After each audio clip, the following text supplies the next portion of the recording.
시장과 종목에 대한 정확한 판단에 한 걸음 더 다가보는 마켓맨, 저는 신한투자증권 최진석입니다. 오늘도 세 가지 헤드라인과 함께 여러 가지 시장과 관련한 이야기 풀어가 보도록 하겠습니다. 첫 번째로 시장을 좀 정리하는 헤드라인부터 확인을 해보도록 하겠습니다. 이미 강세장에 진입을 했다, 그리고 올해 침체는 없다라고 얘기를 하고 있는 최근에 또 서베이 결과를 통틀어서 이 상반기를 좀 정리하고 하반기를 또 증시를 한번 전망을 해보도록 하겠습니다. 앞서서 이제 들으셨듯이 미국 증시가 어떻게 본다면 최고의 상반기를 보냈다라고 할 수밖에 없겠죠. 특히 이제 나스닥이 32% 정도 반기에 오르면서 지난 1983년 이후에 최고의 그런 반기를 기록을 했습니다. 그러면서 투자자들의 심리도 좀 최고조까지 오르고 있는 것으로 나타났는데요. CNBC가 CIO들, 최고 투자 책임자들이죠. 그리고 증시 스트래티지스트들, 그리고 포트폴리오 매니저 등을 통해서 조사를 펼친 결과 이 중에 61%가 이미 강세장에 진입을 했다라고 응답한 것으로 나타났습니다. 그리고 경기 침체 확률에 대한 또 질문에도 1년 이후 이상이 돼야지 침체가 올 것이다라는 대답이 32%로 가장 많았고요. 내년 상반기에 침체가 올 것이다라는 응답이 26%, 그리고 아예 침체가 없을 것이다라는 응답도 21%나 됐습니다. 그리고 지금 침체 상황이라는 응답은 단 5%에 그치면서 경기 침체에 대한 우려도 많이 좀 거쳤음을 이번 조사 결과에서 알 수가 있었습니다. 마지막으로 하반기에 최고의 투자 수익률을 가져다 줄 자산에 대해서는 26% 정도가 단기 미 국채를 꼽았어요. 그러니까 금리가 더 내려갈 가능성이 있다라고 보고 있다고 볼 수가 있겠죠. 그리고 이제 S&P 500 지수, 그러니까 미국 증시에 대해서도 여전히 26%가 괜찮은 수익률을 하반기에도 보여줄 것이다라고 얘기를 하고 있었습니다.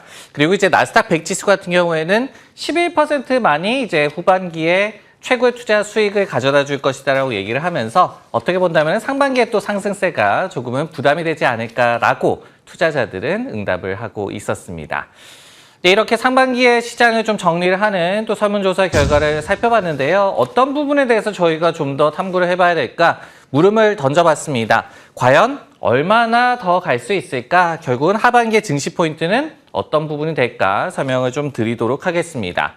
우선은 저희가 역사를 많이 좀 살펴보는데 역사는 우리 편이다라고 말씀을 좀 드리고 싶어요. 지난 1929년 이후에 S&P 500 지수가 상반기에 최소 14% 정도 상승을 했을 시에 하반기에 평균적으로 4.3% 정도 추가 상승을 했음을 알 수가 있습니다. 하지만은 이렇게 상승세는 이어갔지만은 그 상승폭에서 볼 수 있듯이 추가 상승에 대한 부담감도 저희가 있다라고 볼 수밖에 없겠죠. 그리고 또 S&P 500 지수가 지금 3분기 연속으로 분기마다 7% 이상씩 상승을 좀 하고 있는데요. 이런 사례가 지난 1950년 이후에 단 11번째에 불과했다고 합니다. 근데 그 이후에 증시의 또 추이를 좀 살펴봤더니요. 1년 후에 그 1년간의 상승률이 9.8%에 불과했다고 해요. 물론 상승세가 이어질 확률은 80%에 달했다고 하지만은 결국은 모멘텀은 이어갈 수 있겠지만은 스팀은 조금 꺼질 수밖에 없다라고 좀 결론을 낼 수밖에 없을 것 같습니다. 그러면은 하반기에 증시에서 체크포인트 몇 가지 어떤 부분을 좀 살펴봐야 할까요? 첫 번째는 아까 설문조사 결과에도 나왔듯이 침체에 대해서도 저희가 계속해서 좀 주시를 해봐야 될 것 같습니다. 왜냐하면은 안 온다라고 생각하는 것이 시장의 기대일 뿐일 가능성이 또 있기 때문이죠. 예를 들어서 뉴욕 연방은행에서 계속해서 트래킹을 하고 있는 지표에 따르면은 1년 후에 침체 가능성이 여전히 71% 정도로 굉장히 높게 제시가 되고 있습니다. 두 번째 체크포인트 역시 인플레이션이 되겠죠. 지난주에도 인플레이션 지표가 시장에 우호적으로 나오면서 증시에 좀 불을 지폈던 바가 있었는데요. 하지만은 이 인플레 하강 그 노선은 맞지만은 속도가 과연 시장의 기대만큼 빠르게 이루어질 수 있을지 이 부분도 계속해서 좀 살펴야 될 것 같습니다. 세 번째로는 이제 랠리의 너비를 얘기하는 아니면 깊이를 얘기하는 또 전문가들이 많아지고 있습니다. 지금 역대급의 어떤 시장에서의 몇몇 종목으로의 편중 현상이 나타나고 있다. 그러면서 닷컴 버블급의 편중이다라고 얘기를 하고 있는데 이런 부분들도 좀 온기가 더 퍼져나갈 필요가 있겠습니다.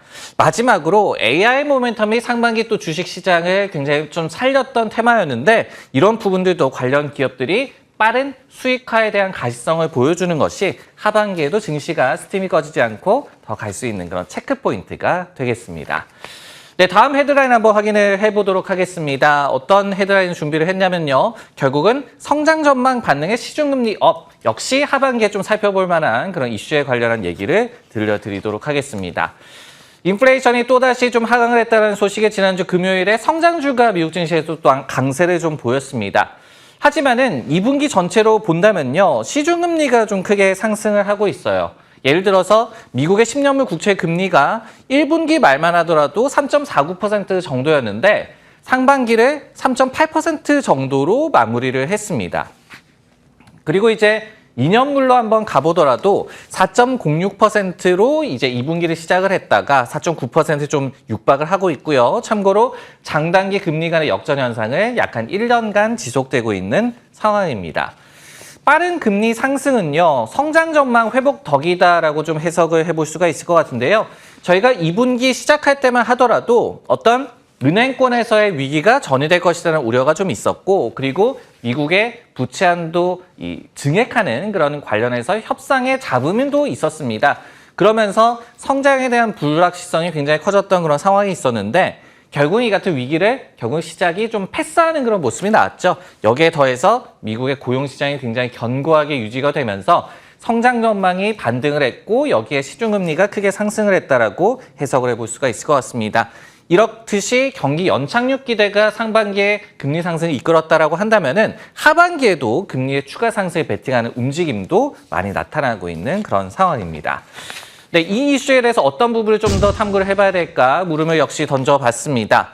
반갑지 않은 시중금리 상승, 파급력은 어디서 저희가 찾아볼 수 있을까요?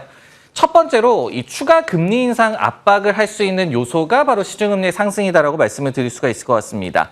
왜냐면요, 이 지표가 좀 회복되고 있고 그리고 성장 전망이 회복되고 있음에 따른 시중금리 상승을 저희가 주목해 볼 필요가 있겠죠. 그러다 보니까 연준에서도 이런 부분들을 좀 주시를 하고 있는 그런 상황이고, 그리고 또 이미 시장은 연내 금리 인하 기대감을 접어놓고 있는 상황입니다.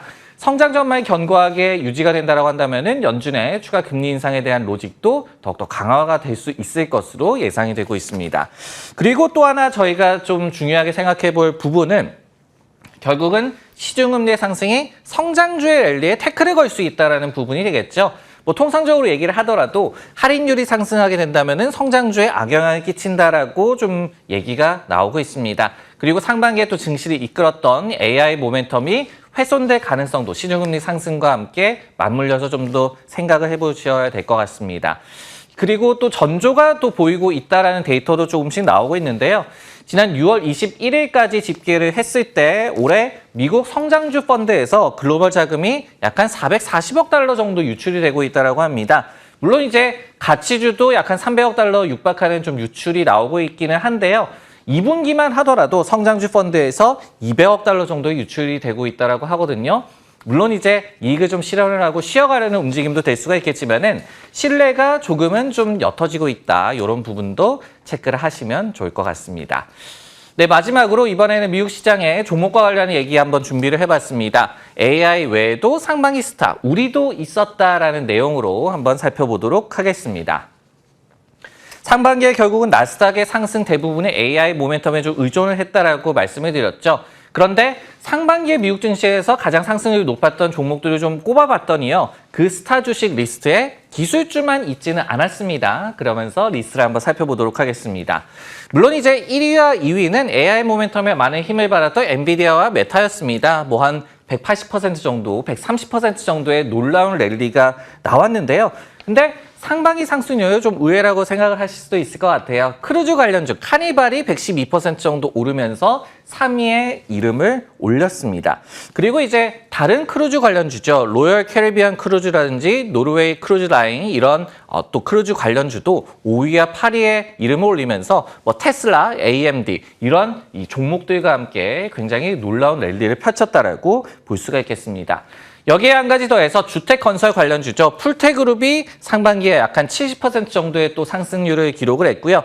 제너럴 일렉트릭도 65% 가깝게 상승하면서 어떻게 본다면 앞서 말씀을 드렸듯이 성장 전망이 조금 회복되고 있음을 이들 종목의 랠리에서도 저희가 찾아볼 수가 있었습니다. 이 이슈에 대해서는 어떤 부분을 저희가 좀 더 살펴봐야 될까? 이런 물음을 던져봤습니다. 어느새 2배로 주가가 뛰어오른 크루즈 관련주 과연 더 갈 것인가? 역시 어떤 부분을 체크를 해야 될지 살펴보도록 하겠습니다. 크루즈 관련주들의 반등 로직은 저희가 간단하게 생각을 해볼 수가 있겠죠. 코로나19 팬데믹에서 완전히 좀 탈출한 모습이 나오고 있고 그러면서 크루즈에 대한 수요도 급증을 하고 있는 상황입니다. 6월 초에 JP모건에서 관련된 또 보고서를 낸 바가 있었는데요. 수요 둔화 조짐이 제로라고 표현을 또 하기도 했습니다. 그러면서 내년 초까지 예약 트렌드가 기대치를 초과하고 있다는 분석이 또 나오고 있고요. 여기에 기존 수요층의 높은 충성도가 결국은 실수요로 치환 중이다라는 그런 얘기도 나오고 있는 상황입니다. 제프리스 같은 기관에서도 지난주 금요일에 카니발에 대해서 투자 의견을 보유해서 매수로 상향 조정을 했는데요. 그러면서 지금까지의 놀라운 랠리에도 불구하고 장기 투자 매력도가 여전하다라고 얘기를 했습니다. 그리고 목표 주가도 기존의 9달러에서 무려 25달러로 거의 3배 가깝게 뛰어오른 그런 수치를 제시를 하기도 했습니다. 이렇게 추가 상승에 대한 기대감도 많이 있지만요. 우려 요인도 저희가 좀 살펴봐야 될 것 같습니다. 한 2가지 정도를 살펴봐야 될 것 같은데 최근에 1분기 실적을 카니발이 발표를 했어요. 근데 지금 보시듯이 컨센서스 대비해서는 모두 다 좀 양호한 수치를 발표를 했습니다. 하지만은 여전히 손실을 내고 있는 상황이 이번에 밝혀졌고요. 그러면서 경영진에서도 2분기의 예약 트렌드가 1분기의 트렌드를 상회를 하고 있다. 그리고 자기들이 이제 가격을 인상할 수가 있을 것이다라고 또 얘기를 하면서 긍정적인 언급을 했습니다. 그럼에도 불구하고 여전히 돈을 못 벌고 있다는 얘기가 전해지자 관련주들이 그때 실적 발표 맞물려서 짜게 식은 바가 있었습니다. 이런 이 군데군데의 좀 모멘텀 훼손을 저희가 생각을 해봐야 될 것 같고요. 두 번째로는 팬데믹 이후에 트렌드가 완전히 좀 변화했음도 저희가 좀 주의를 할 필요가 있을 것 같습니다. UBS에서 이 같은 또 분석을 내놓은 바가 있었는데요. 이렇게 예상을 하고 있어요. 2023년도에서 2026년도까지 이 업계의 캐파 증가가 연평균 한 4에서 5%로 예상을 하고 있다라고 제시를 했는데 이게 팬데믹 이전만 하더라도 약 한 6에서 7% 정도의 캐파 성장이 좀 나왔던 것에 비한다면은 역시 트렌드가 좀 변했음을 알 수가 있습니다. 결국은 수요가 회복됐음에도 불구하고 업계가 여전히 좀 보수적으로 나서고 있다. 신규 선박을 주문을 하면서 캐파를 늘리는 것 대신에 재무제표 개선에 집중을 하고 있다라고 좀 얘기가 나오고 있기 때문에 이런 부분들이 더 많은 밸류에이션 확장, 주식 측면에서도 저희가 체크해야 할 포인트로 보여지고 있습니다. 네, 마켓맨 오늘 준비한 내용은 여기까지고요. 저는 다음 시간에 다시 돌아오도록 하겠습니다.